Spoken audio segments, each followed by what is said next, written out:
हमारे दो जगत हैं, एक स्थूल जीव का जगत, एक सूक्ष्म का जगत। सूक्ष्म में प्रवेश बुद्धि के द्वारा नहीं, वह अतीन्द्रिय चेतना के द्वारा होता है। विज्ञान ने जो विकास किया है बुद्धि के आधार पर नहीं किया, किंतु सूक्ष्म उपकरणों के आधार पर किया है, और सूक्ष्म उपकरण सूक्ष्म चेतना के द्वारा रास्ता मिला है। सुई में कहाँ धागा डाला जाए, उसके लिए भी कितनी बुद्धि का व्यायाम किया, पर नहीं मिला। आखिर सपने में उसका समाधान मिल गया।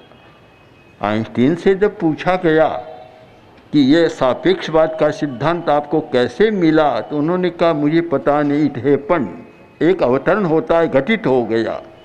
हम दोनों को साथ में लेकर चलें, एक बुद्धि की चेतना, इंद्रिय चेतना, जो इंद्रिय चेतना का स्तर है, और दूसरा है हमारा अतीन्द्रिय चेतना का स्तर।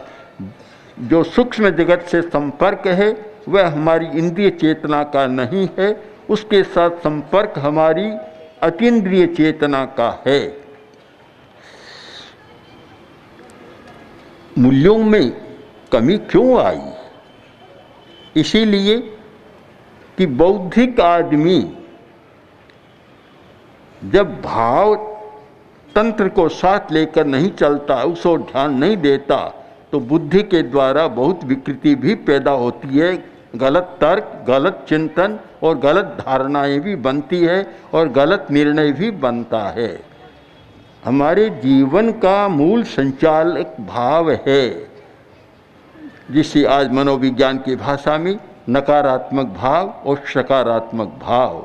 हमने ऐसे लोगों को देखा कि बहुत बड़े बुद्धिमान हैं, किंतु नकारात्मक भावों की व्यथा से बहुत पीड़ित हैं। और हमारे पास तो ऐसे सैकड़ों लोग आते हैं जिनमें नकारात्मक हर बात कहते हैं, हम अच्छा सोचना चाहते हैं पर गलत सोचना होता है। जिनमें पता नहीं कितनी बार कभी तो आत्महत्या की बात, कभी पर हत्या की बात, कभी चोरी की बात। और ऐसे लोगों को देखा जिनके पास अपार संपत्ति है, उन्होंने भी कहा कि हमारी समस्या यह है, कमी कोई नहीं, पर मन में चोरी करने की बात आ जाती है।